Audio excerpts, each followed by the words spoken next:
Brilliant, brilliant. Good morning, everybody. Good morning, good morning, good morning. Beena should be joining us live any moment now, but we'll get started in the meantime. Brilliant, brilliant. Happy to be here. Happy to be here. Now, normally, while Beena does shares by way of introduction, I do the first. I've got to go to the group and find the listing, just to share the procedure with you, right? Just so it's kind of useful, because others in other groups, other sharings may have this too, right? So then I find it. All right, here it is, right at the top. It's live, and I click on the three dots. I pin to featured. And the very next thing I got to do is, well, before I do this, what I normally do is I click on the live, on the video itself, so that it comes full screen, and then I have a unique address for the link, right? Because otherwise it's just a link to the group, and I send that to Norma because she finds that helpful. So there you go, Norma. There's the address. It doesn't seem to have worked yesterday so well, but who knows? You know, sometimes internet's just slow. And that reminds me, right? If the internet is slow and you tap on something and doesn't immediately load, don't be tapping again, because you've got a buffer inside your phone or your computer, and it stores all those taps. And then it tries to do when as soon as it can and things are working, right? And your computer itself may be slow, or your phone, because you've got too much stuff going on, too many windows open, whatever, too many tabs open, right? So if you do that, the buffer's full, and then it tries to execute all those things simultaneously when the buffer catches up, and then stuff can implode and crash. Or now it's trying to open 6 windows at once because you were spamming the tapping there, right? Or the clicking. And don't do that. Don't do that. Don't be a click spammer, right? You make your life difficult. It's not advised.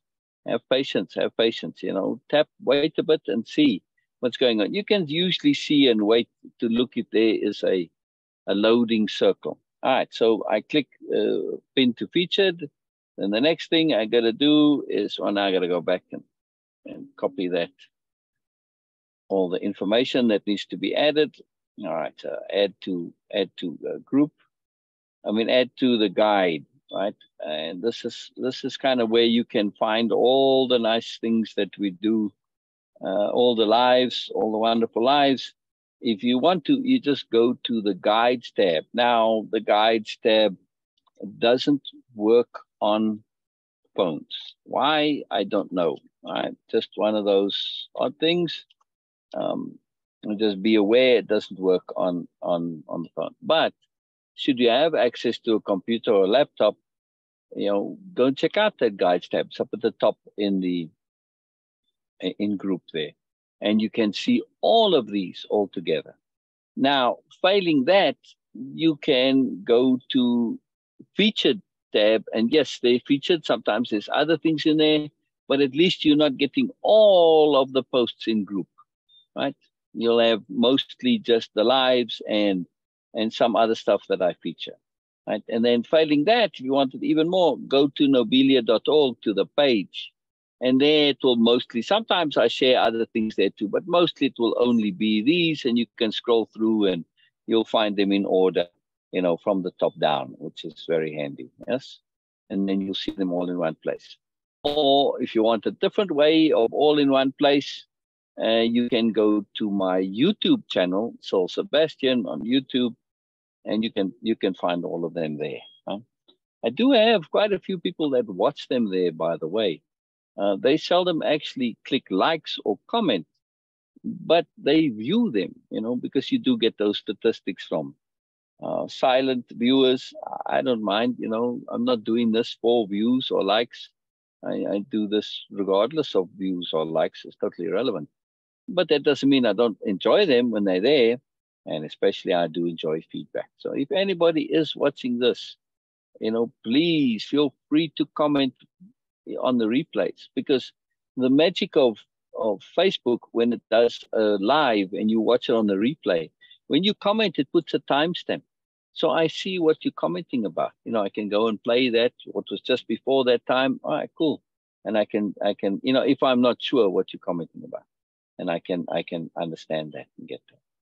All right. So then I share it to my own personal timeline.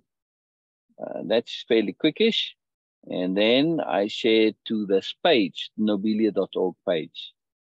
That's a little slower. And why I do that is because I've set up the page to automatically feed to my website. So on Nobelia.org, the website, not the page is called Nobelia.org, but because it's feeding it to the website. So on the website, I've got a plugin on my website that makes for a dynamic feed. And that's pretty cool, right? In other words, whatever I post to Nobelia.org immediately live goes right away onto the website. So since this is live here, it will be live on the website too, or at least there's a recording either way, right? Nonetheless, I'm actually not sure if it's live. I need to check that, but I believe it is. Either way, then all of this information is also on the website. Yeah, just in case, just covered. I don't know, it's just me and my thoroughness. What can I tell you? Just how I am, you know. I like to be thorough. And then last thing to do is go back to my timeline because I just shared it and it doesn't let you post the info added to the top. So I go and I edit that post and I click on top, you know, all the details where you can, the link to read the entire chapter if you want to. And also information how to join the lives and the title and the hashtags and all that sort of stuff. So they just, you know, look, all this time I was doing it and talking. All right, I usually can do it a little quicker if I'm not talking as much. But it's amazing, you know, just simple stuff that you want to do because, you know, a lot of my friends, they don't necessarily look at the group, but they'll see if it's live on my timeline and they'll get a notification and then they'll come and they'll see. And because we're doing the lives in this particular time, which is a time that most are either working or, you know, it's not the best time to do it, but it's an ideal time for me. And because of Beena being on the other end of the world, it's not viable to do it in late afternoon or the evening because, you know, then Beena's sleeping. She's 12 hours apart. So it's already 10 o'clock there by her, you know. So we're doing this from 10 to midnight for her. So that's just the way it is. There's nothing that can be done, and we just do. But again, like I said, we don't do this because we are doing it for likes or watches or views. You know, that's all bonus. We're doing it for a whole host of other reasons. And in the earlier ones, when I started this, I shared all the 101 reasons why we do this. None of them are usual and conventional reasons. Not a single one. Right? And that's somewhat one of the reasons for doing it is because it's done for different reasons, right? That's and as those watching come to know why, you know, the magic of sharing, attunement, and illustration of alternative paradigms, illustration and demonstration of alternative paradigms. Right? This is all a very big deal, very, very big deal. And this is one of the reasons why we share this. And also, it gives me time, and Beena and I are going to be doing this anyway, but we're also involved in other activities, which can consume our whole day. So by setting this time aside for the live, we get this time to do what we would otherwise do if those other activities, which are, you know, business activities, if those didn't take up our time, right? So this forces us to be paying attention to moreness topics, right? So a bunch of good reasons for this. And besides, we enjoy doing it, so it's fun. I'm just going through all the reasons why we're doing it. And of course, yeah, it's it. Yes. Your sound is off, Syl. Syl, your sound is off. Oh. You can't hear you, Syl. Oh, really? Oh, now not at all. Now it just came back. Now. Oh. I say I've been talking all this time. That'd be dreadful No, no, if no. I No, was muted it off. was just for a minute. It was just for a Uh, minute. When you said, okay, there are so many reasons for doing this. And after that, right. just a minute pause. Hello, Oh, everyone. Hello, Syl. And sorry to just jump in like this. And no problem. I want to No share. problem. I want to share what one of my reasons when you Okay, are okay, okay, sharing okay. how. But while Yes. you're sharing, Yes. pull up slides. Okay. Okay. One of the, of course, there are many reasons for doing this, but of course, because it's an opportunity for me to learn and grow every single day. It's something I just learned, and it's a tremendous value for me. Other than that, of course, for me, it is a breaking of pattern and routine. We are so immersed and so involved Oh, into doing other things, and we are practicing, at least I'm trying to practice, be impeccable in whatever activity we are doing throughout my day, and also especially in the business activity. We try to be, and we are learning to be precise, to be thorough, to try to think it through to the end, try to be careful, and really giving value to every single word of our, and try to stand by our commitments. These are, even though when it's like today, it was a bit a setback for me because of my own carelessness. I was not paying attention the way I must pay, and that carelessness cost me uh, a lot of effort, and then it all gave like a yes.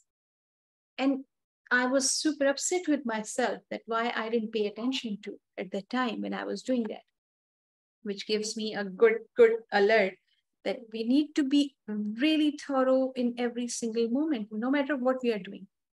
But the most important uh, factor of doing these lives, sometimes I feel tired, like, okay, yes, we have some other important things to do and take care why we are doing this.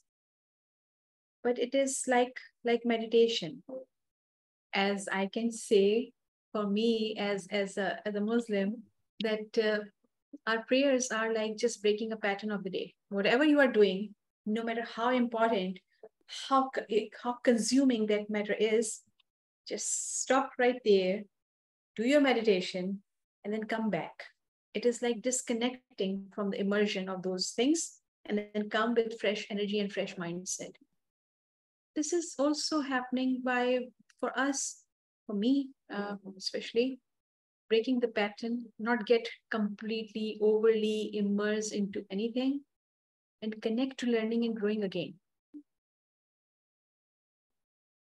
This is, I feel that this is the most important reason, and the most important value I'm getting from this. Breaking the pattern of all that consuming, energy consuming things, and though they are very valuable, it's not like that, okay, I want to get rid of them, no way. but but just having this thing that, the connectivity to the bigger picture, the connectivity with the moreness, to the learning and growing is there, like a scuba diving analogy Syl use. They never lose their connectivity from the surface, no matter how deep they go. This is exactly what these lives are doing for us. Throughout the day, we get involved into, we get like, yes, yes, yes, yes, yes. And suddenly, oh, it's 10 right there. Okay, come. And we have to yeah, disconnect yeah. from everything else and just get into this receptive mood again. This is so brilliant for me. Thank you, Syl, and sorry for interrupting you. Please continue. Oh no, you didn't interrupt me. I'm done. Oh, this is what I was waiting for. So it's perfect. No interruption. Oh, brilliant, brilliant. Fantastic. Fantastic. All right. We were last on slide 3. Can that be right? No, I think we were further than that. On mine, it's 3. I don't know. Yours will probably take you back to where we were. I'm just getting there. Oh no, we were quite a bit further than that.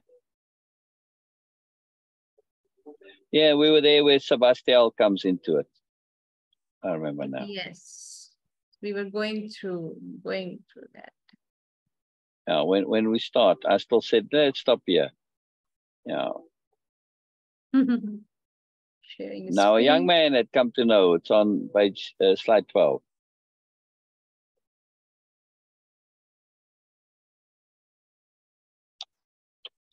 Are you looking at the screen?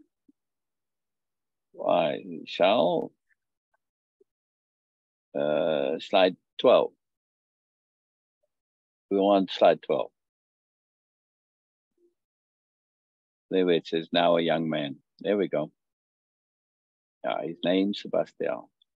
All right. I love to hear you read. Let's hear. It's a joy, Beena. It's a joy. It's a treat for me.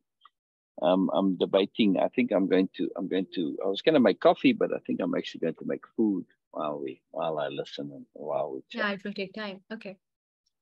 Yeah. Now, a young man had come to know the angel Eluminia. Above Biella, the angel was joined by a very earnest-looking young man. He had an eager interest to him. His name, Sebastian. He loved to figure everything out. He had taken upon himself the task of figuring out the angel Eluminia. Biella paused, then said in the somewhat convoluted style of Sebastian, imitating his voice, and this is what I so love about the angel Eluminia. Try to do that. You're brilliant. You got the voice right. Brilliant. Oh, I love that. Fantastic, Beena. Fantastic. Yes, most accurate. Yes. Thank you. I was sharing earlier today about a different angel, right? Angel M. Angel M. M here. Wow. Emmanuel. That would be Angel Emmanuel. Okay. Yeah. Mamael. Anyway. She is especially put out if her good behavior inadvertently is expressed in a not optimally nice way. I came to discover nice and pleasant is a matter of style and choice for angels. Nice or pleasant is not a requirement, just good. But the angel Eluminia's commitment to impeccability and perfection is such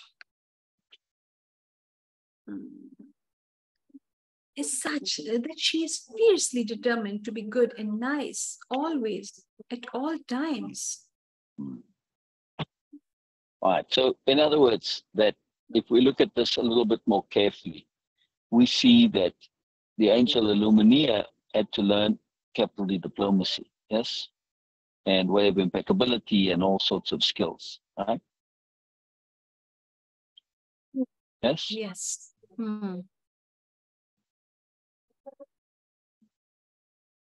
A most it's one thing to be an angel. See, you take a lot of things for granted, but those are the perfect conditions. You don't need capital D diplomacy up in heaven. You can just say whatever because you know that those are going to understand you coming from a point of goodness. Yes? Yes. Right? Yeah.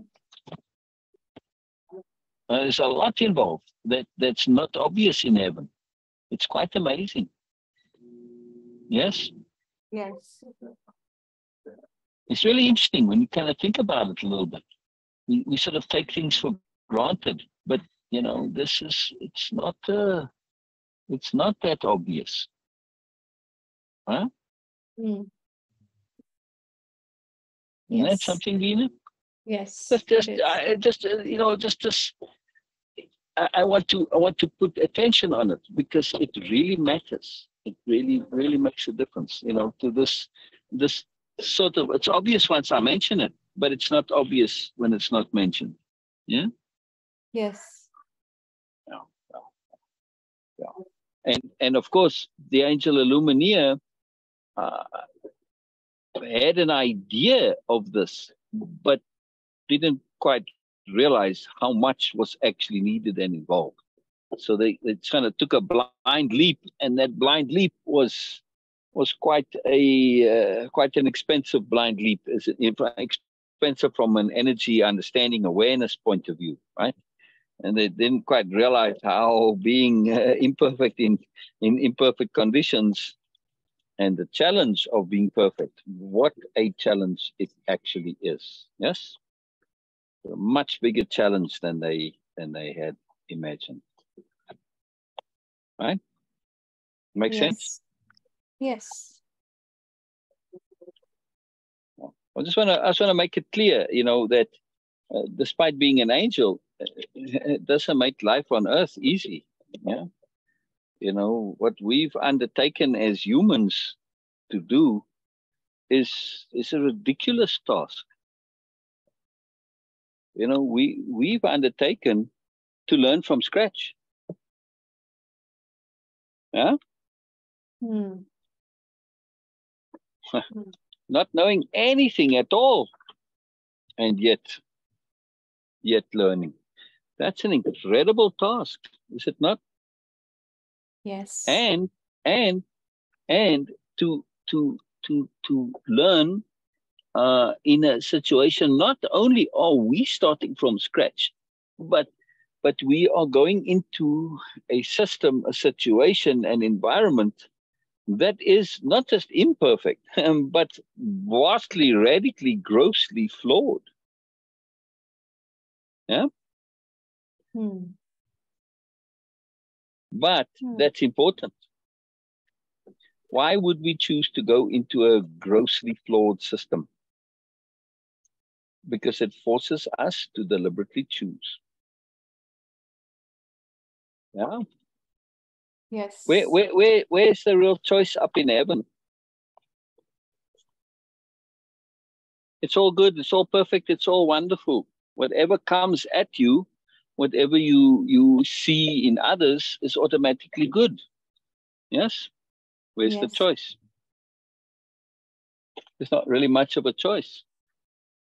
Whatever you see and absorb, right? Take in, assimilate, it's just all good. Not really any choice involved in the issue. Yes?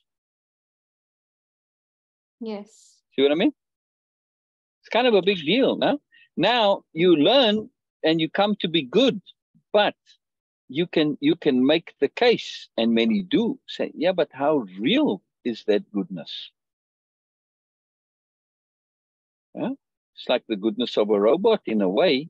All right, the angels aren't robots, but how different is it from the goodness of a robot? Right? It's just there. There's no real alternative to it. Yeah, it's not deliberately chosen. It's just assimilated. It's just come about. It's almost like a program, and this is the deep, subtle point of the story, right? With the angel who had behaved supposedly impossibly, right? That behavior, a transgression or untowardness, it shouldn't be possible. It's like the robot in the robot science fiction robot stories, when the robots go crazy and, it's like the story of the robot committed a murder. It shouldn't be possible, right? Yes. You see my point? So how different are the angels from the robots really? Not that we want to go around committing murder, but if we have chosen something because we deliberately know what can result from the options, that we have the choice to go and do bad things, but we deliberately choose not to. It's not automatic. Like for the angels, it's automatic. See? We want to have it be deliberate rather than automatic. There's a moreness in that deliberateness. Yes? Yes. There's a moreness to that deliberateness. A massive, massive, massive moreness that is substantial, correct?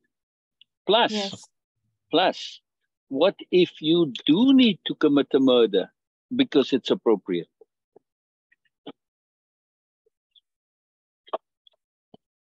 Then what?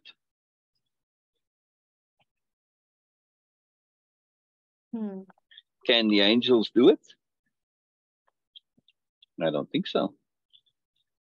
See?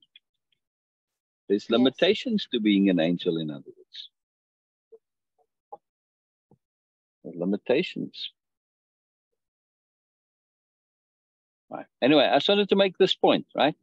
That yes, angels are wonderful and good, but again, what's the purpose of angels? Their purpose is to assist humanity, mortals, not necessarily humanity, mortals, to be good. This is their purpose. Their purpose is not our purpose. Our purpose is to be aware, to enhance and develop our awareness. Different purpose. Yeah? So their programming, as it were, or their limitations don't matter because they have a purpose. Now, in that task of assisting us to be good, right, there's a lot of choice involved and a lot of style and how they do it. You know? So they don't. They have. It's not like they're just automatons and robots. And no, they have tons of choice. Right? You can do. You know. So angels have lots of freedom. There's no. They're not all just copies of each other. In other words. Yeah. Yes. Very cool, is it not? Yes. I don't know that it does make sense to you. It will make sense to you right now or not, because maybe I need to try to articulate it better. But I just want to share with you that when you were sharing about deliberately choosing something, that this is what makes us human, different than angels, because they don't have that choice, that deliberate choice making in them. And I feel that this is very innate to humans, that they love to choose because they can, and they have this ability to choose, and they really aspire to choose. This is what actually, yes, it gets corrupted after that, but this is what the basics of of the of the love idea for human. It gets into turn into that being is special and all these the BMN things, but basically it was being deliberately chosen by someone. Chosen by someone, yeah. Yes, this is something we consider, we take it as like, because subconsciously we are aware of the value of the choice, deliberate choices, and it is so huge for human because it makes humans different than others, and that's why they really subconsciously we are so impressed by, or so excited about, or so proud of our ability, or our yes, our ability to choose things. That's why when we choose someone, it makes them feel very special, and nobody wants to give up on that, at least not deliberately.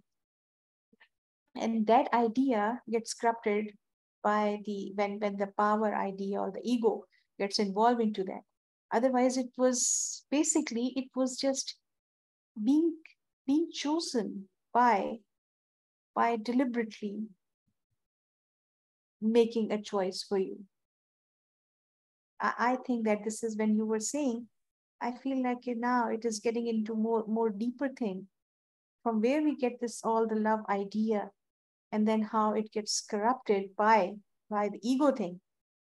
Exactly. But the basics. But we have to learn. We have to learn that.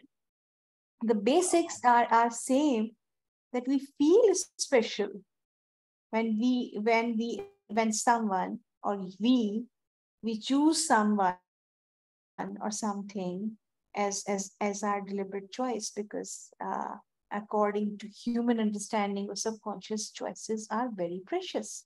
And when we use our choice for someone or for something, then it shows that we are actually giving a lot of value, and that value means that, okay, we love.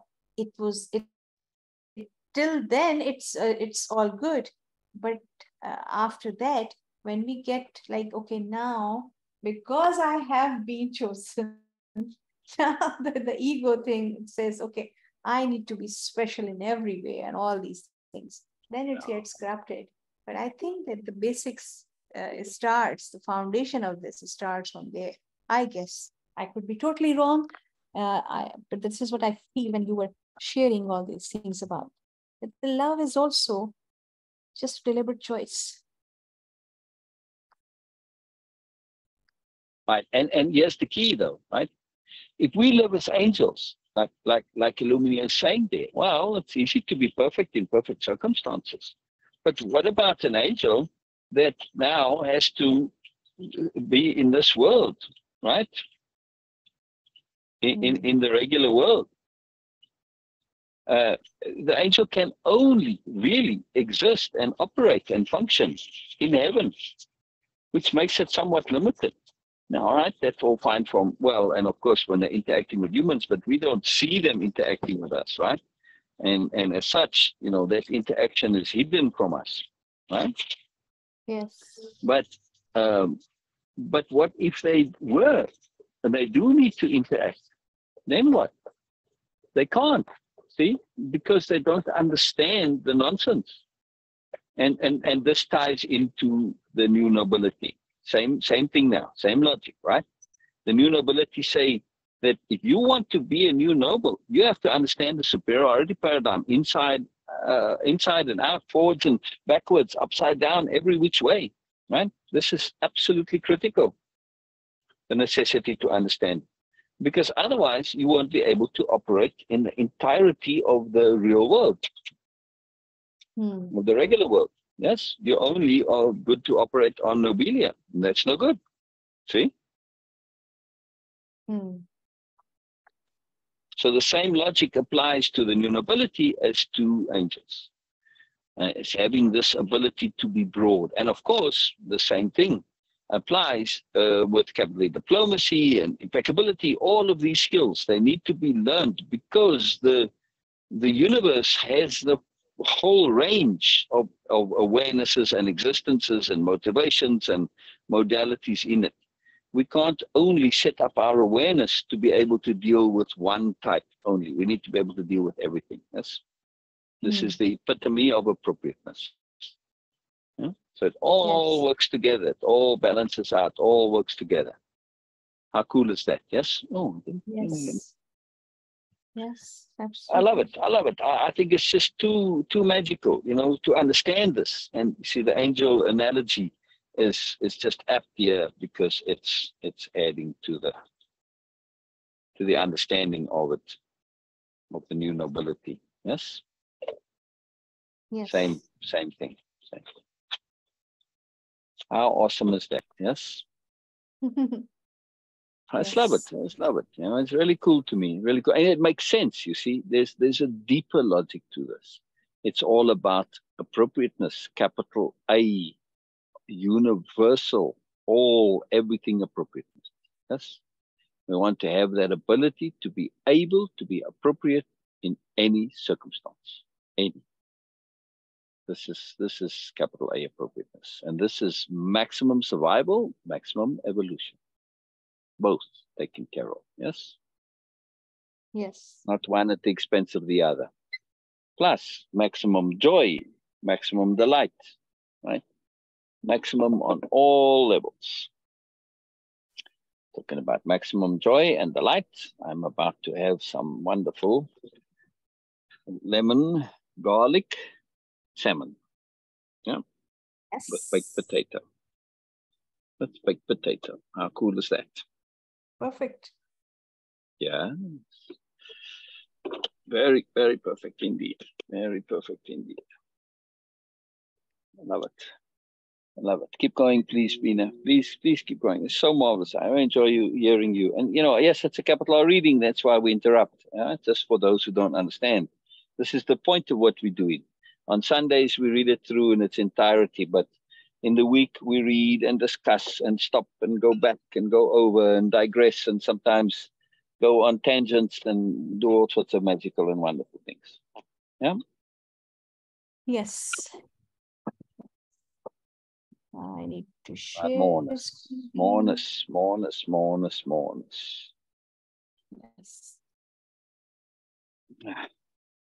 Once we start paying attention to moreness, our lives start getting filled up with moreness, and then moreness begets moreness, and it's just too incredible, right? We train the brain to be aware of moreness. We train the brain to notice moreness. Our brain nodes get enhanced so that we perceive more moreness, we notice more moreness, we connect to more moreness. And the moreness that's connecting to other moreness connects to even more moreness, and it just keeps on going. Of course, all of this is so magical because we can start to see moreness in what otherwise would be perhaps seen as lessness. Yeah? That's the real skill. It's the ability to see moreness in everything. Of course, in some things it's easier than in others. But just because it's easier to see the moreness in some things doesn't mean it doesn't exist in other things. Yes? Right?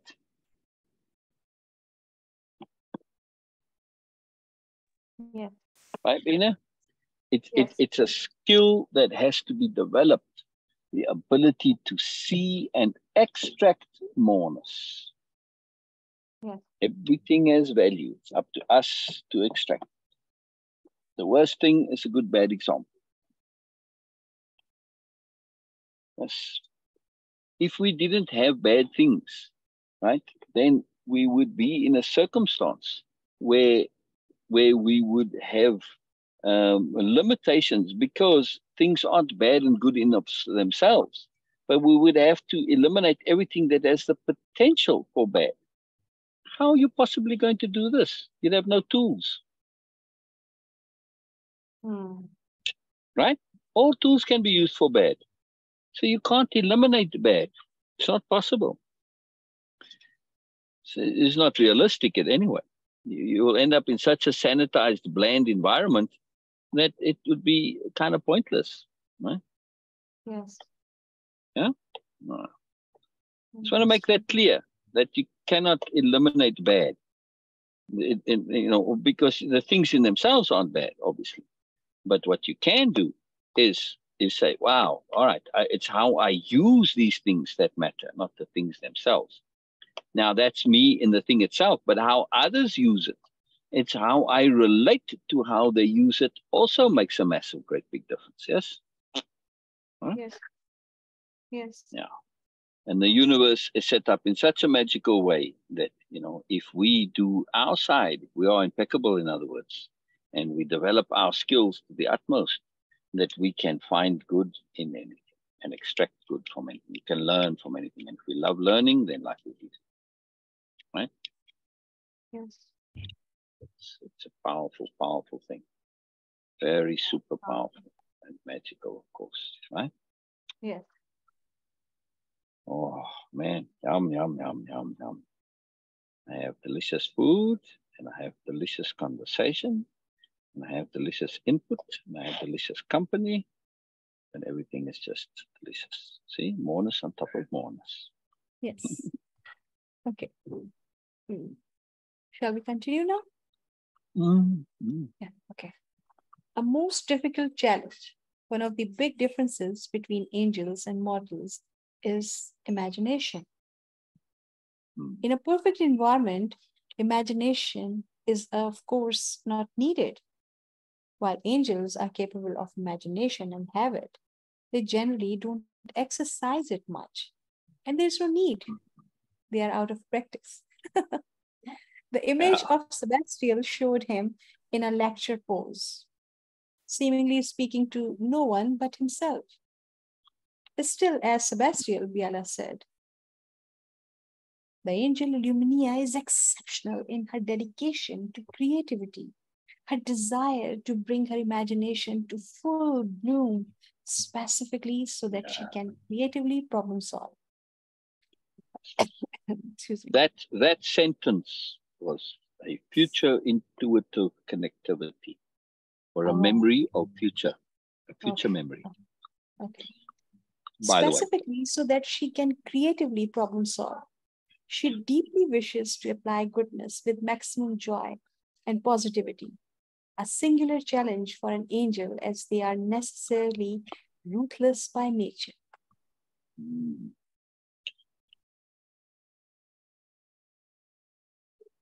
The image of the angel Eluminia changed with each emotions as Sabastian spoke. They have to be ruthless, otherwise they would not be able to do what is good for us, especially when that good is also not nice. When we aren't learning things the nice and fun way, in the angel Eluminia, there is, at that time, this profound and extraordinary innocence and goodness. She is an angel after all, also in extreme sophistication and sobriety. A very tough way to be, when coupled with the commitment to impeccability, goodness, and joy. Sebastian's eyes teared up. The angel Eluminia is so precious and beautiful, exquisite in her innocent fragility. Sweetness, pure sweetness. It is why she is known in heaven as sweetness. More prophetic statements. I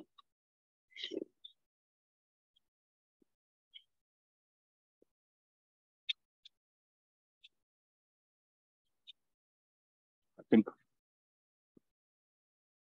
there's a special right, a magic to writing myths. When you really get into it, the myth starts to write itself. And moreness that we don't expect comes. Yes. In other words, the world doesn't work the way we think it does, right? But myths are particular because in myths, the typical rules of reason and logic and storytelling don't apply.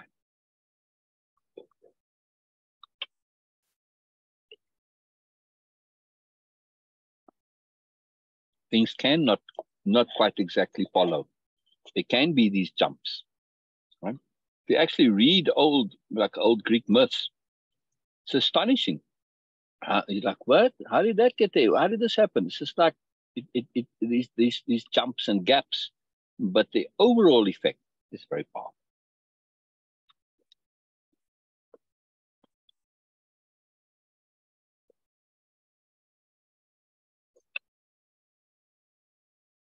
It's quite something. Yes.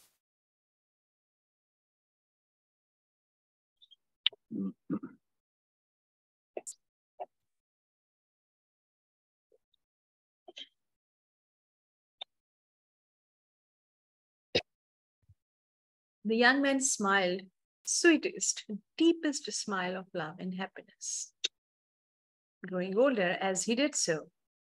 And from this, I have learned trust. To trust and treat all as angels. Biella's voice, as Sabastian, took on a special emphasis for the word trust.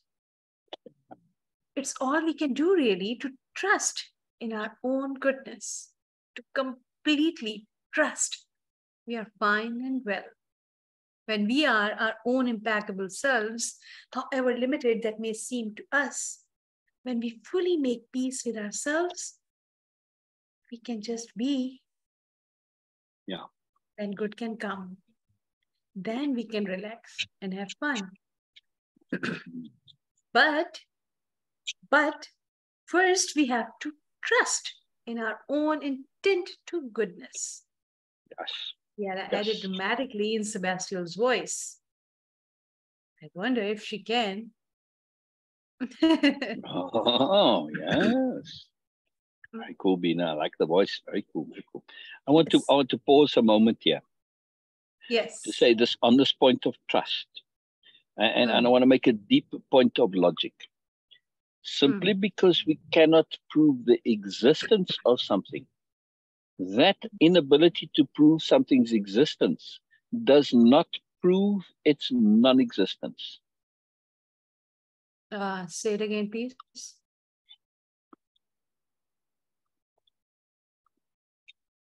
The inability to prove something's existence does not automatically prove its non-existence. Yes. Right? Yes. So let me ask you now, everybody out there, how certain are you that the person that you are interacting with is not in fact an angel, as according to the story? Yes. How can you be sure?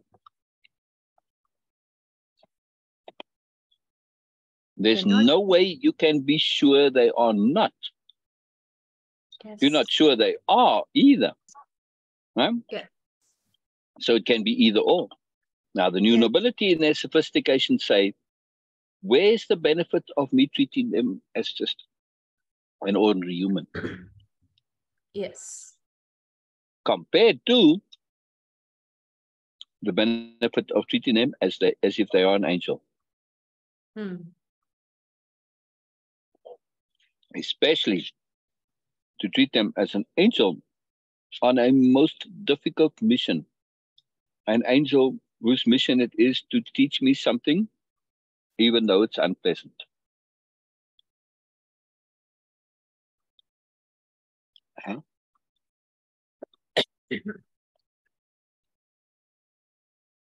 Could you do this?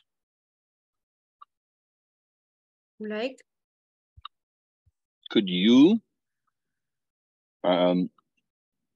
interact in such a way that it provides the opportunity to learn deeply and profoundly, right? What's needed to learn, even though it's unpleasant, right? In other words, you're behaving in such a way because the person is not learning of their own accord. They're not learning it the nice way.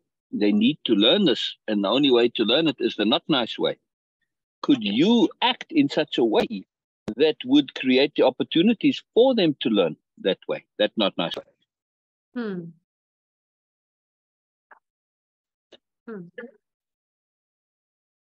I would find it incredibly difficult. Yeah.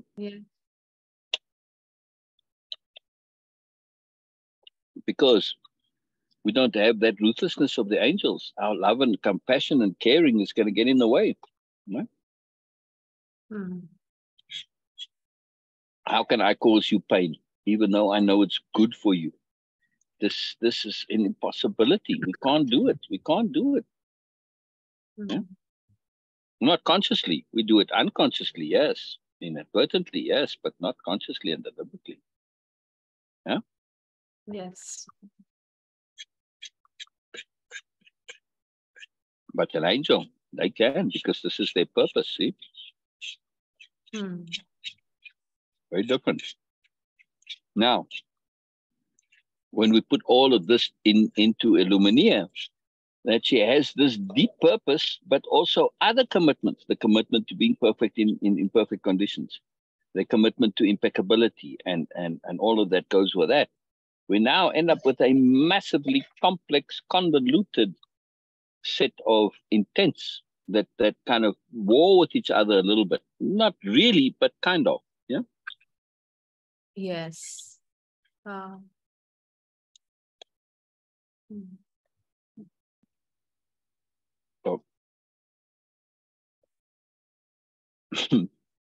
Eluminia, in other words, becomes an angel with issues. Yes, I was like, wow. It is actually very difficult. Right.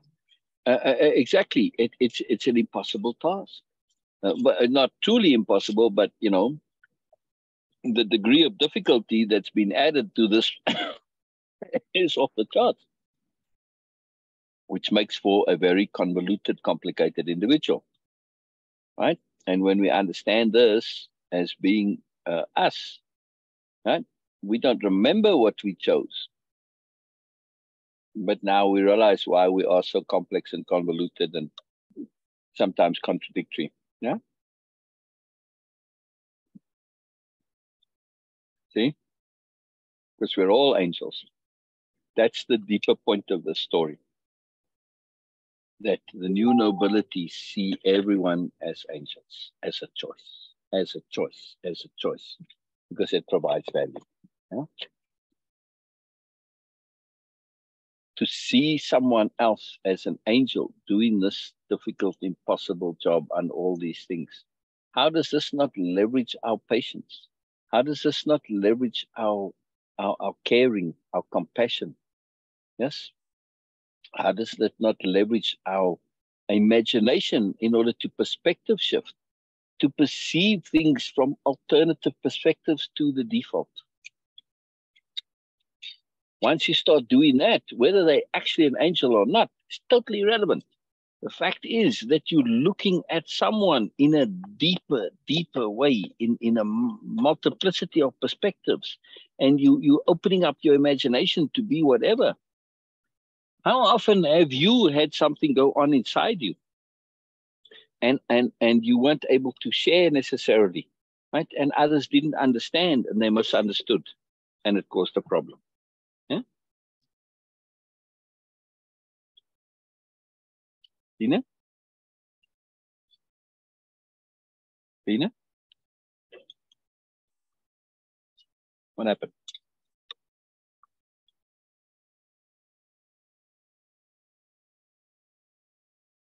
Where'd Beena go? Where'd Beena go? Are you still here, Beena?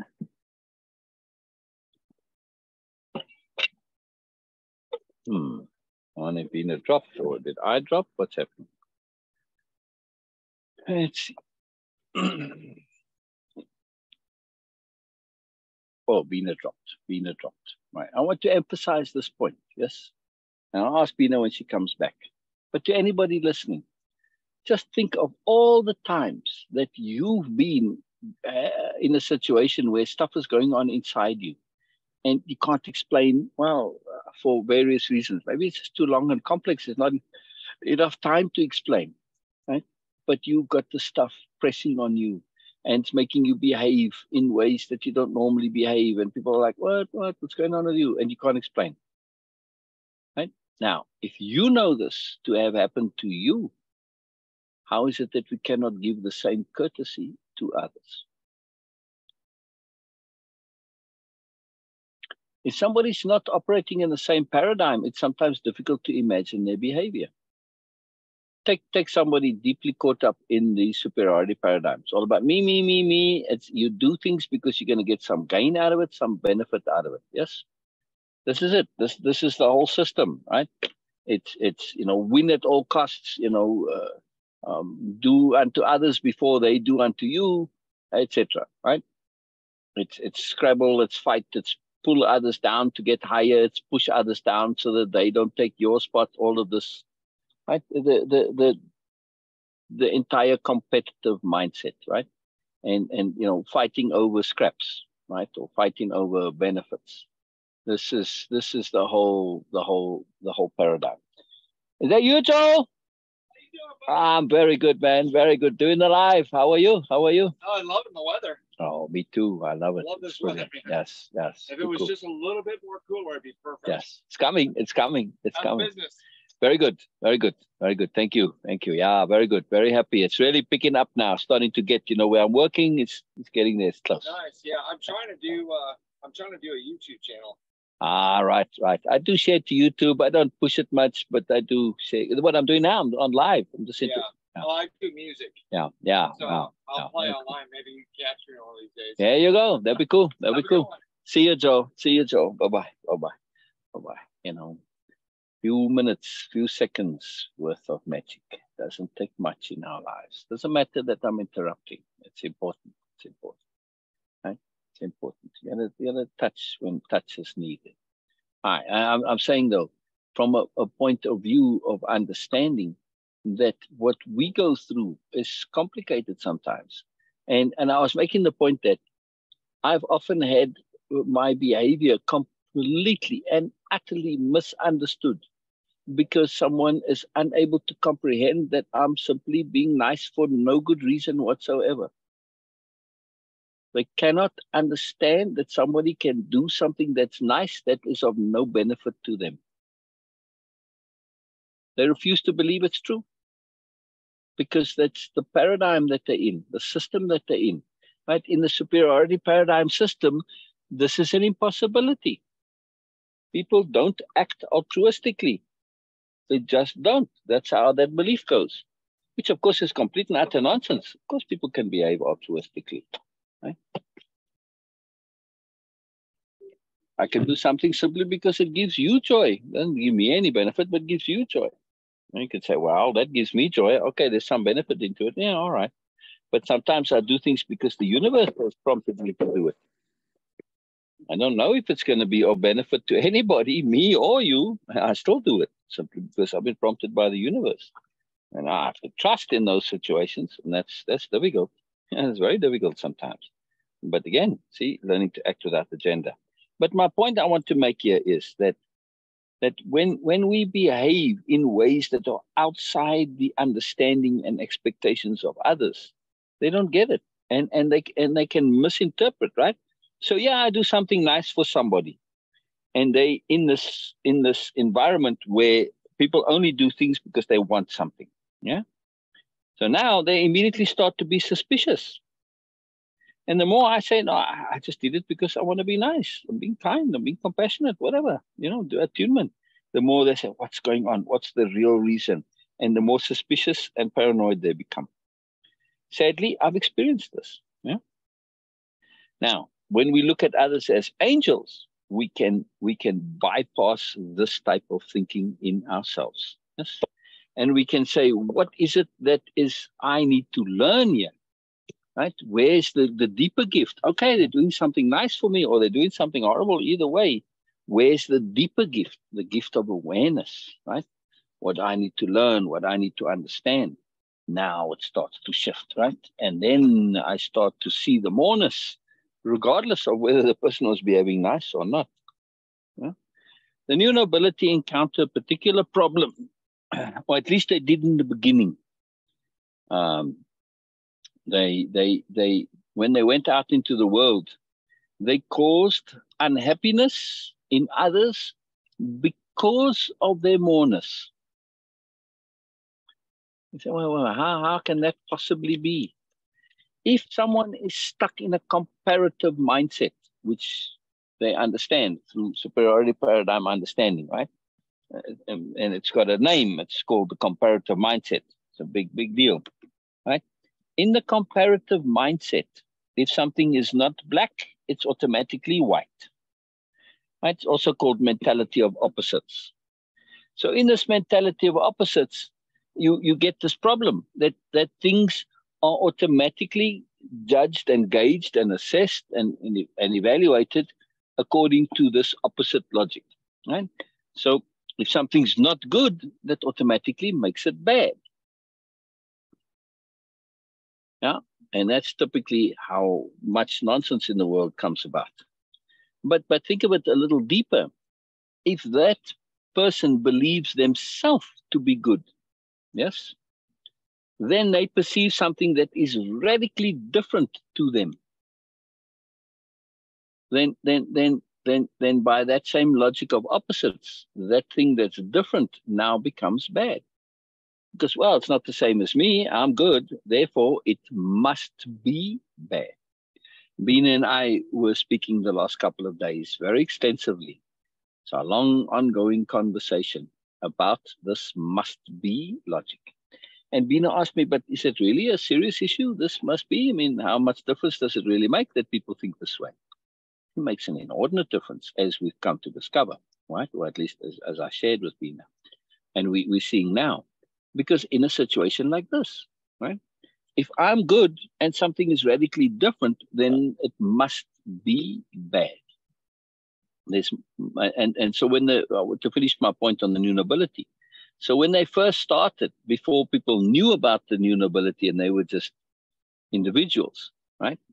They were so different that those seeing them saw only the difference and had no framework for assessing that difference, right? And to putting it in there. And so they saw, and now they saw, but this is like, wow, they're really different. And then they came to see this moreness, and they realized that, oh, wow, I'm good, but so is the new noble. But they really have made an effort to learn and grow and have this stuff together. Now they start comparing. Yeah. Now it's not in the opposites anymore, but by comparison, they're saying, wow, all your moreness, comparatively, I'm nothing. And then they feel bad. Of course, it's a foolish logic. Yeah. I mean, if I have $1 million and I go and compare it to $1 trillion, suddenly I've got nothing. Nonsense. I still had $1 million. Yeah. It's the same with our goodness. It's foolish to compare. Yes. Goodness is wealth. No matter how much you have, it's wealth, right? And if you're wealthy, past a certain point, the wealth is irrelevant. Yes. You're wealthy or very wealthy, you're still wealthy. You still do whatever, have all the benefits of it, right? It doesn't really matter. It's the same thing with goodness, right? It's irrelevant after a certain point. Right? Once you're good, you're good. No comparison involved. It's a foolish business to compare. And I want to really emphasize this point. Anyway, and that's why the new nobility started to dress differently. So then, because now in this dressing differently, they say we are not in a category that you can compare with. We are other, we are different, we are alien in a sense. And therefore people, oh, that's the nobility. They do their own thing, they're different and they don't compare. And that way they allow them to accept them as different, right? And this is a magical thing. It's a magical thing without that comparativeness and the moreness of the new nobility making others feel less. We don't need to. And I'm making this point all in the context of treating others as angels. Yeah. And when we treat others as if they have this moreness, even though they're behaving in ways that we don't understand, say, what is it for me to learn? But you're treating others with that deepest amount of respect and receptivity, regardless of what they're doing. Changes the way you behave towards people's behavior. Yeah. Now, they may not understand you coming from a moreness point of view and gauge everything in terms of superiority paradigm, but hey, that's just something, again, it forces us not to have egos. If I'm being misunderstood and my goodness and my moreness, or like a new noble, and the nobility is not seen and perceived, so what? The only reason that's going to be stressful is if my ego is involved. If I have no ego, if people must perceive me, that's just unfortunate, but it's not a stress point. Yeah? Strawberries and ice cream to celebrate.